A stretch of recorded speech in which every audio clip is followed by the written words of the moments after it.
دل باغ باغ ہو جاتا ہے، جس کو کہتے ہیں گارڈن گارڈن ہو جاتا ہے آج کل. اردو میں تو آج کل ہو نہیں رہا نا، جو بھی ہو رہا ہے انگلش میں ہی ہو رہا ہے. جب کوئی آتا ہے نا کہ 7 مہینے کی جماعت میں نکلا ہوا ہوں، 1 سال کی جماعت میں نکلا ہوا ہوں، تو ان کو دیکھ کے دل گارڈن گارڈن ہو جاتا ہے. وجہ اس کی یہ کہ سفر کی ٹینشن میں جانتا ہوں کتنی ہوتی ہے. میرے لیے 1 دن گھر سے باہر رہنا سفر میں مجھ پہ بہت شاق گزرتا ہے، بہت ٹینشن ہوتی ہے، چاہے کتنا ہی اچھا سفر ہو، یورپ ہی کا سفر کیوں نہ ہو. وہ میری ایک تقریر بڑی مشہور ہو گئی. میں یورپ گیا تھا 1 مہینے کے لیے، 15 دن میں آ گیا، تو بڑی مشہور ہو گئی. لوگ تو جاتے ہیں کہ یورپ جا رہے ہیں 15 دن کے لیے جائیں گے تو 6 مہینے تک نہیں آنے کا دل چاہتا ان کا. تو جاتا ہوں، ٹریولنگ بہت کرتا ہوں، لیکن حقیقت یہ ہے کہ جو انسان کو گھر میں سکون ہوتا ہے اپنے جگہ پہ، کیونکہ ایک روٹین ہوتی ہے انسان کی، سفر میں وہ ساری روٹین آؤٹ ہو جاتی ہے، نیند بھی خراب. تو سفر ایک بہرحال ایک ٹینشن ہے. ہاں، جو گھر سے بیزار ہو اس کو سفر میں مزہ آتا ہے، بھاگنے کا موقع مل گیا. تو کیوں بیزار ہے بھائی تو گھر کے اندر؟ کیا پرابلم کیا ہے تیرے گھر میں، مسئلہ کیا ہے جو تو گھر سے بیزار ہے؟ اچھا، بعض دفعہ مجھے پتا ہوتا ہے سفر میں ٹینشن ہوگی، پھر بھی سفر کیوں کرتا ہوں میں؟ ٹینشن اٹھاؤ نا تو پھر گھر کی قدر اور زیادہ بڑھ جاتی ہے. تو اس لیے مجھے جب پتا چلتا ہے نا 7 مہینے کی جماعت میں نکلا ہوا ہے، 1 سال کے لیے نکلا ہوا ہے، چلے کے لیے نکلا ہوا ہے، تو بھائی تیرا بڑا حوصلہ ہے یار، اللہ کے لیے اپنے گھر کو چھوڑ دینا. جبکہ تبلیغ کے سفر میں تو کوئی انٹرٹینمنٹ ہے ہی نہیں، انٹرٹینمنٹ لیس سفر. وہی 6 نمبر سننے ہیں، اللہ سے ہونے کا یقین، علماء کا اکرام، علم و ذکر، یہی سننا ہے نا انہوں نے. اور نماز پڑھنی ہے، دعوت دینی ہے. دعوت میں بھی کوئی لچھے دار تقریریں نہیں ہے کہ بعض خطیب ایسی تقریریں کرتے ہیں آدمی کہتا ہے کرتا رہے بھائی. تو دعوت بھی سمپل بھائی، دین آئے گا، محنت سے آئے گا، دین ہمارے اندر آ جائے، پوری دنیا میں آ جائے، اس کے لیے محنت ہو رہی ہے. کوئی لمبے چوڑے، کوئی بہت زیادہ کوئی ایسا نہیں ہے کہ کوئی اٹریکٹیو بات ہو. سیدھی سی بات جو پیغمبروں کی دعوت ہوتی تھی. نوح علیہ السلام نے کہا نا ربی انی دعوت قومی لیلا ونہارا. نوح علیہ السلام جب دعوت دیتے تھے وہ بہت ٹیکنیکل تقریریں نہیں ہوتی تھیں. پیغمبروں کی دعوتیں آپ قرآن میں دیکھو بہت سادہ تھیں. مصیبت یہ ہے کہ اس سادہ چیز کو چھوڑ کر ہم زیادہ پیچیدگیوں میں پڑ گئے ہیں. میں جو کئی ہفتوں سے بیان میں ایک لفظ ریپیٹ کر رہا ہوں نا، قرآن کی جو بیسک دعوتیں ہیں وہ تو 4-5 دعوے ہیں قرآن کے. توحید ہے، آخرت ہے، رسالت ہے. رسالت کا کیا مطلب؟ توحید کا مطلب جو تبلیغ والے بتا دیتے ہیں آسان لفظوں میں. ایک تو توحید جو علماء ایکسپلین کرتے ہیں وہ تو ایک مدرسوں میں کہ ما فوق الاسباب اختیارات، یہ سمجھنا کہ اللہ کے سوا کسی اور کے پاس ہیں تو یہ شرک ہے. تبلیغ والے اس کو دیسی سٹائل میں بیان کر دیتے ہیں، اللہ سے ہونے کا یقین، غیر اللہ سے ہونے کا یقین نہ ہو. ختم نبوت کا عقیدہ علماء جب بیان کریں گے تو تھوڑا علمی انداز سے. تبلیغ والے کیسے بیان کریں گے ختم نبوت؟ تبلیغ والے ایسے بیان کریں گے بھائی اللہ کے احکامات کو نبی کے طریقے پہ پورا کرنا. نبی کا مطلب صرف پیغمبر صلی اللہ علیہ وسلم کے طریقہ، اس کے علاوہ کسی اور کا طریقہ ایکسیپٹیبل نہیں ہے، کوئی بھی آ جائے. موسیٰ علیہ السلام بھی زندہ ہوتے نا تو کس کو فالو کرتے آج؟ محمد صلی اللہ علیہ وسلم کو. تو یہ ختم نبوت کا عقیدہ آ گیا اس میں. توکل اللہ کا بہت بڑا حکم ہے. علماء کے اس پہ بیانات ہیں، بالکل ٹھیک ہیں وہ، لیکن عوام کا جو سادہ اسٹائل ہے عوام کو سمجھانے کا، اللہ سے ہونے کا یقین، غیر سے ہونے کا. کامیابی کے نقشوں میں اللہ ناکامی پیدا کر دیتا ہے، ناکامی کے نقشوں میں اللہ، یہی تو توکل ہے بھائی. نظر آئے گا ناکامی کے اسباب میں، لیکن اللہ ان اسباب میں کیا کر دے گا؟ کامیاب بنا دے گا. اللہ کے پاس ہے. ابراہیم علیہ السلام کو آگ میں ڈالا، بچ گئے. پچھلے ہفتے تو میں نے پورا بیان اس پہ کیا تھا نا. لوگ کہتے ہیں فضائل اعمال میں شرک ہے. اگر شرک ہوتا تو تبلیغ والوں سے بڑا توحید پرست تو ہم نے دیکھا نہیں بھائی. وہ تو یہ تو ہوتا ہے کہ ہمیں شکایت ہوتی ہے توکل میں بعض دفعہ غلو کر دیتے ہیں، یعنی اسباب کی بالکلیہ نفی کر دیتے ہیں. تو توحید میں غالی تو کہا جا سکتا ہے کہ بالکل ہی اسباب کی نفی کر دی. بعض لوگ ایسا کر رہے ہوتے ہیں کہ کچھ کرنا ہی, دکان پہ تالا ہی نہیں ڈالنا اللہ پہ. تو ہمارے ایک دوست تھے تبلیغ میں وقت لگا کر آئے, مسالہ زیادہ لگ گیا, جیسے وہ جونپور کے قاضی بن جاتے ہیں نا بعض لوگ, مسالہ زیادہ لگ گیا تھا نا, جونپور کا قاضی بن گیا تھا ایک آدمی, تو ان کو مسالہ زیادہ لگ گیا. اب ہمارے استاذ ایک عالم بیٹھے ہوئے ان کے پاس, وہ کہنے لگے کہ حضرت اللہ سے ہوتا ہے, اللہ کے علاوہ سے نہیں ہوتا. ہمارے استاذ کو شرارت سوجی تھوڑی سی, انہوں نے کہا اگر بجلی کے اس میں ہاتھ دو سوئچ میں اور بٹن دبا دو تو اللہ سے ہوگا, کیا ہوگا پھر؟ یعنی انہوں نے کہا یعنی مرو گے کہ نہیں مرو گے؟ انہوں نے کہا اگر اللہ چاہے گا تو مریں گے, اللہ نہیں چاہے گا تو نہیں مریں گے. بات بالکل صحیح ہے. انہوں نے کہا اچھا کسی میں اللہ پہ بہت زیادہ توکل ہو تو وہ ساکٹ میں ہاتھ ڈال کے بٹن دبا سکتا ہے؟ انہوں نے کہا جب اللہ پہ بہت زیادہ توکل ہو جائے نا کسی کا تو وہ بجلی کے ننگے تار کو بھی پکڑے گا, اس کو کرنٹ نہیں لگے گا. ہمارے استاذ نے کہا بھائی یہ کیا کر رہا ہے بھائی تو ابھی مسالہ زیادہ لگ گیا ہے کیا؟ جتنا بھی توکل ہو اللہ پہ, جب بجلی کی ننگی تار کو پکڑیں گے نا تو مریں گے. خوب سمجھ لیں, ایسا نہ ہو آپ کا ایمان بہت بن گیا, اب آپ نے کھمبے سے گلے لگا رہے ہیں جا کے, کیونکہ مجھے اب اللہ پہ یقین آ گیا ہے کہ اللہ سے ہوتا ہے, اللہ کے غیر سے نہیں ہوتا, لہذا بجلی کے کھمبے سے میں چپک کے بھی کھڑا ہوں. کیونکہ کراچی میں برسات کے موسم میں بجلی کے کھمبے کے اگر آپ قریب گئے تو کھمبا آگے بڑھ کے گلے لگائے گا آپ کو, چاہے آپ کا سال لگا ہوا ہو چاہے چلے پابندی سے لگ رہے ہو, کھمبا نہیں دیکھتا کہ اس کا سال لگا ہوا ہے یا اس میں توکل ہے یا نہیں ہے. اچھا ماشاء اللہ ماشاء اللہ. تو ہمارے استاذ نے کہا توکل کا یہ مفہوم نہیں ہے. تو انہوں نے کہا وہ جو تھا کہ وہ زہر کا پیالہ پی لیا, ان خالد ابن ولید کا ایک واقعہ مشہور ہے نا, وہ فلاں نے یہ کرامت. تو انہوں نے کہا بھائی وہ تو ایک اللہ کی طرف سے بعض دفعہ کسی ولی کے دل میں الہام ہو جاتا ہے, یہ تو قرآن سے بھی ثابت ہے. اس الہام اتنا یقینی ہوتا ہے کہ اس ولی اللہ کو پتا ہوتا ہے میں یہ کام کر لوں گا تو مجھے نقصان نہیں ہوگا. تو اگر ایسا الہام کسی کو ہو گیا اور اس کو یقین ہو گیا تو پھر وہ اللہ پہ توکل پہ کر لیتا ہے. لیکن نارملی اس کا توکل سے تعلق ہی نہیں ہے. جیسے ایسے واقعات ہیں نا, کڑھائی میں ہاتھ ڈال دیا, تو ایسے واقعات ہوتے رہے ہیں, کچھ نہیں جلے. تو یہ اس کی اجازت نہیں ہے کہ آپ کا اللہ پہ بہت توکل ہے تو آپ نے پتہ چلا جی کڑھائی میں ہاتھ ڈال دیا کہ مجھے چونکہ اللہ سے ہونے کا یقین ہے لہذا میں ہاتھ ڈالوں گا کڑھائی میں. تو نہیں, جتنا بھی اللہ سے ہونے کا یقین ہو کڑھائی جلائے گی آپ کو, کیونکہ اللہ سے ہونے کا یقین کا مطلب یہ تھوڑی کہ کڑھائی جلائے گی نہیں. اللہ کہے گا مجھ سے ہوتا ہے تو کڑھائی جلائے گی تو میرے آرڈر سے جلائے گی نا, اس میں ایسی کون سی بات ہے. جو ہم تکے بناتے ہیں کوئلے پہ تو اس میں گوشت رکھیں تو بھی تکا بنے گا, انسان کو پرو دیں تو بھی کیا بنے گا, تکا ہی بنے گا اس کا. تو ابراہیم علیہ السلام کو جو اللہ نے بچا لیا وہ تو اللہ نے معجزاتی طور پہ بچا لیا. ان کے پاس تو بچنے کا آپشن ہی نہیں تھا نا. ابراہیم علیہ السلام اپنی مرضی سے تھوڑی جا رہے تھے آگ میں, لیکن اپنی مرضی سے آگ میں چھلانگ لگانا اس نیت کے ساتھ کہ اللہ بچا لے گا, خودکشی کا گناہ ہوگا. اگر چھلانگ لگا لی تو مرو گے اور خودکشی کا گناہ ہوگا. ہاں اگر اللہ نے کسی کے دل میں الہام کر دیا اور اتنا قوی الہام کہ جیسے حضرت مریم پیغمبر نہیں تھیں, اللہ کی ولی تھیں, لیکن جبریل جب انسانی شکل میں آئے تو ان کو اشکال ہوا, لیکن جب انہوں نے بتایا کہ میں جبریل ہوں تو حضرت مریم کے دل میں اللہ نے القاء کر دیا کہ یہ سچ کہہ رہے ہیں, یہ فرشتے ہیں, یہ انسان نہیں ہے. تو یہ اللہ اور بندے کا معاملہ ہے, لیکن دوسرے کے لیے پھر بھی وہ حجت نہیں ہے. تو خیر میں جلدی سے بات کو سمیٹوں تو قرآن کے جو چند مخصوص احکامات ہیں نا بہت سادہ ہیں. تو مولانا الیاس رحمۃ اللہ علیہ کا کمال یہ ہے کہ انہوں نے دعوت اور تبلیغ کو بہت آسان اور سادہ بنا کے پیش کیا کہ ایک گاؤں دیہات کا آدمی جس کو الف بے بھی نہیں آتی اس کو بھی سمجھ میں آئے, اس کو بھی پتا چل جائے کہ مجھے بننا کیا ہے. اور یہی پیغمبروں کا طریقہ تھا. آپ دیکھ لیں نوح علیہ السلام کیا کہتے ہیں, ربی انی دعوت قومی لیلا ونہارا, اے اللہ میں نے دن اور رات اپنی قوم کو پکارا, فلم یزدہم دعائی الا فرارا.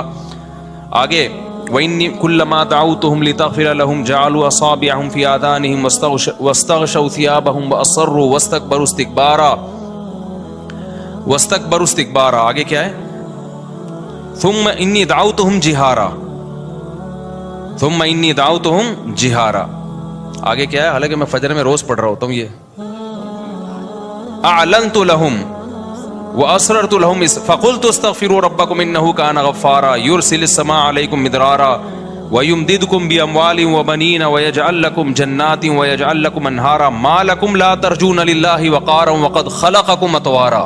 یہاں سے دعوت کی دلیل شروع ہو رہی ہے کہ بھئی تم اس اللہ کو کیوں نہیں مانتے جس نے تمہیں مختلف مرحلوں میں پیدا کیا ہے. پہلے مٹی، پھر منی کا قطرہ بن گئے منی، پھر ماں کے پیٹ میں جا کے جمع ہوا خون بن گئے. یہ کیسے تغیرات ہیں؟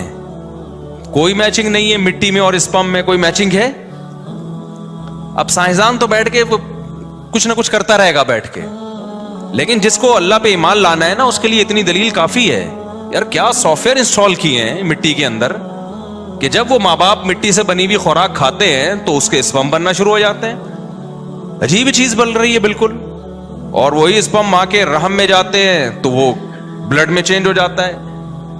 چلو یار یہ اتفاق ہو رہے تھے، اتفاق سے ہونے والی چیزوں کے رزلٹ اتنے خوبصورت نہیں ہوتے کہ وسیم بھائی پیدا ہو رہے ہیں، غفار بھائی پیدا ہو رہے ہیں، سبکتگین پیدا ہو رہا ہے.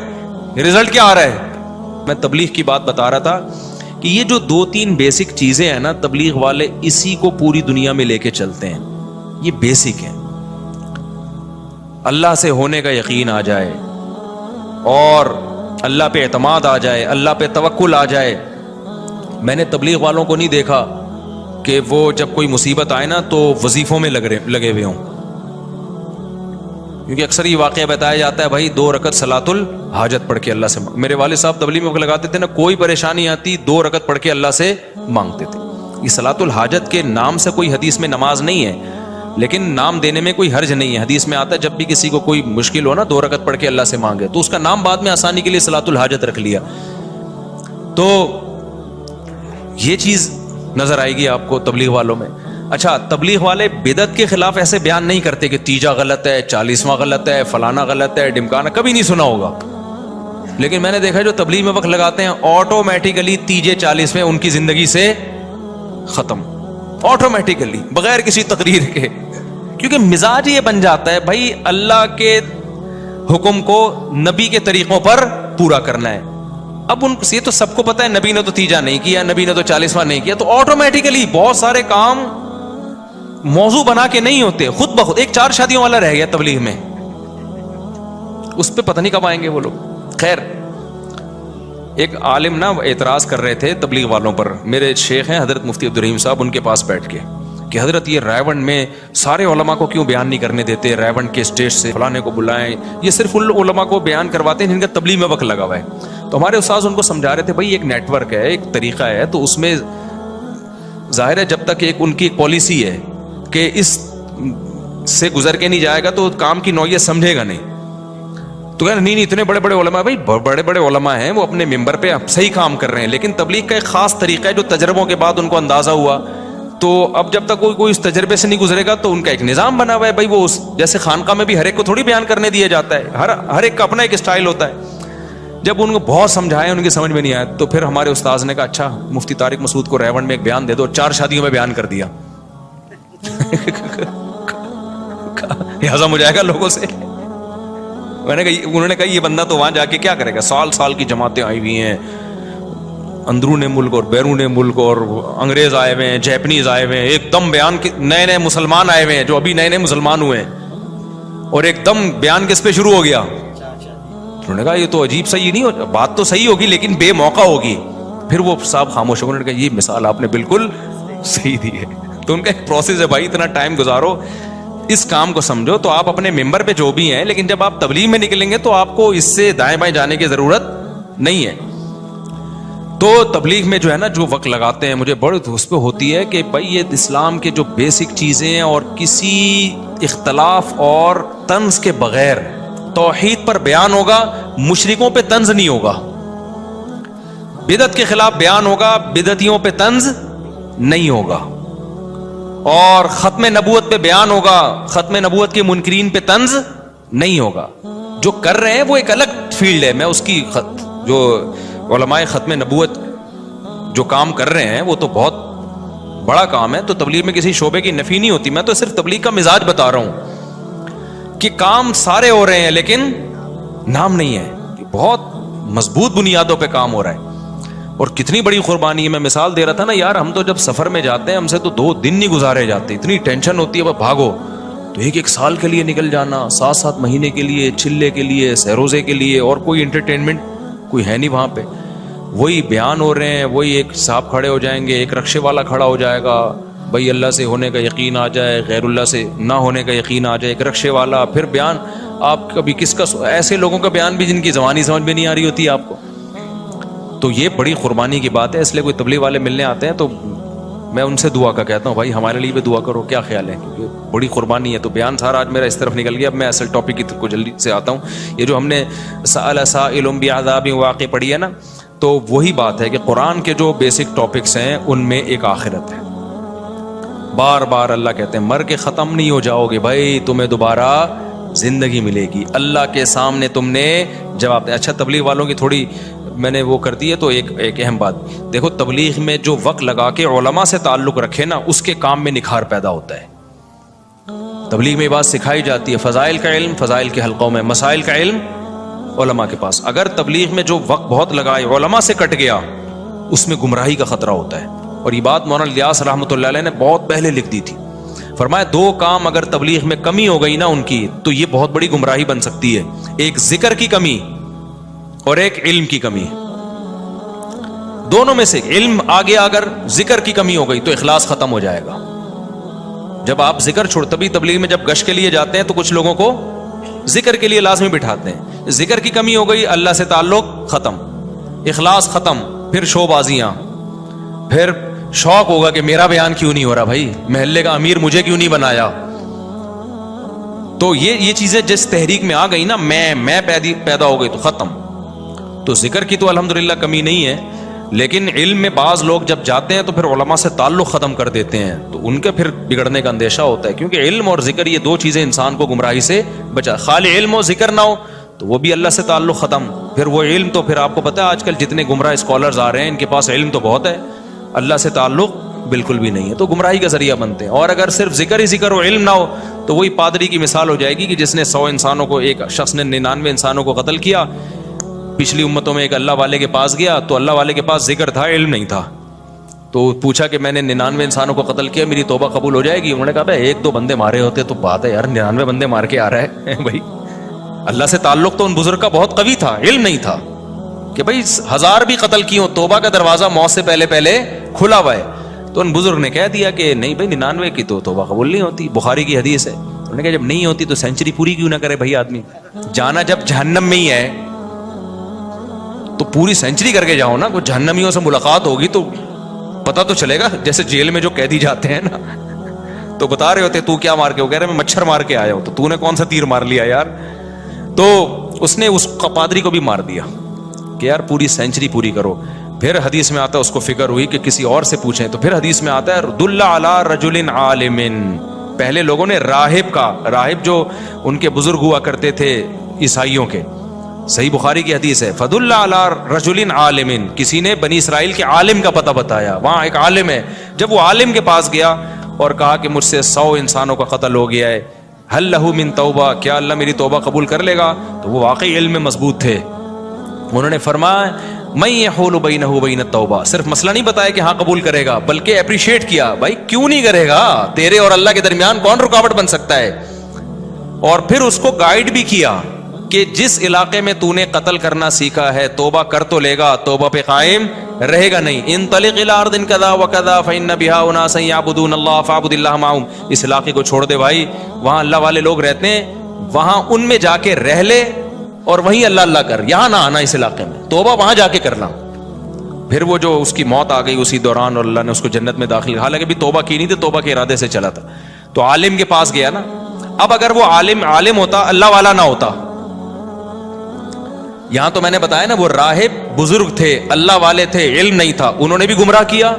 اور وہ عالم جن کے پاس گئے وہ بزرگ بھی تھے، عالم بھی تھے. اگر صرف عالم ہوتے، بزرگ نہ ہوتے وہ، تو وہ بھی گمراہ کرتے. پھر پتہ ہے کیا کرتے؟ اس زمانے کا کوئی اسکالر ہوتا نا پڑھا لکھا، تو جب کوئی 100 انسان قتل کر کے ان کے پاس آتا تو وہ کہتے بھائی حدیث نمبر فلانی سے پتہ چلتا ہے کہ توبہ قبول ہو جاتی ہے. لیکن اللہ والوں کے پاس جانے کی ضرورت نہیں ہے، کیونکہ جتنے بزرگ آ رہے ہیں نا منجن بیچ رہے ہیں. یہ میں سمجھا پا رہا ہوں اپنی بات؟ یہ جتنے بزرگ جو آج کل ٹوپیاں پہن کے گھوم رہے ہیں، جو اللہ اللہ سکھا رہے ہیں، ان کی صحبت میں جا کے تم بیٹھو گے، ابے سب دکانیں ہیں، سب کیا ہے، منجن ٹھیک ہے نا، بزرگ کوئی بھی نہیں ہے بھائی. ونس اپون اے ٹائم اللہ والے ہوا کرتے تھے سب.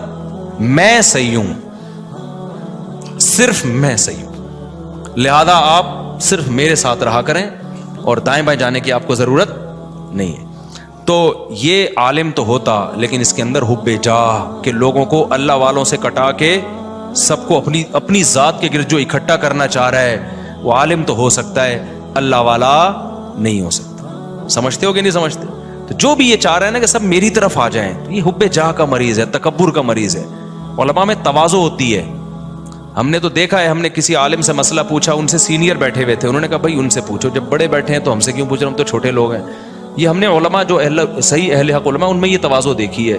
اور آج کل 2-4 باتیں جس کو معلوم ہو جائیں، تواضع وہاں سے شارٹ، وہ تکبر کا پوٹلا بن جاتا ہے. وہ میں بس وہ یہ شروع کر دیتا ہے، سب علماء سے کٹانا شروع کر دے گا آپ کو. تو یہ چیز صحیح نہیں ہے. تو عالم بھی ہو اور اللہ سے تعلق بھی ہو.